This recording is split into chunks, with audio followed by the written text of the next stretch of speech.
राह में कांटा आए फूलों संग खिल ही रे। मेहनत कर बे तभे किस्मत अपन मिल ही रे।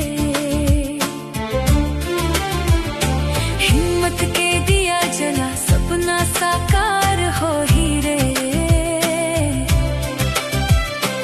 एक एक डेग बढ़ावे त मंजिल तोर हो ही रे। अभी तो केरे चले के हो ही नवा नवा डहर रे। काते पर करे हो ही।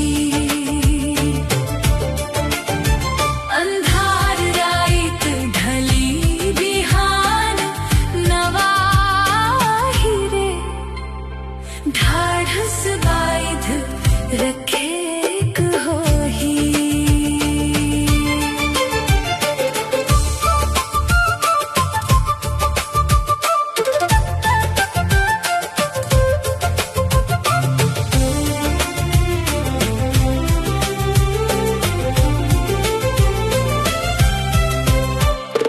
दुख के बदरी हट ही खुशी कर सूरज उगही रे।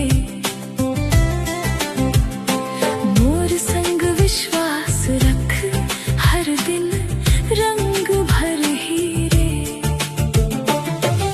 हार नहीं माने करे आगे बढ़ते रही रे। जिंदगी कर हर मोड़ में जीत तोर लिखल रही रे। अभी तो केरे चले के हो ही नवा नवा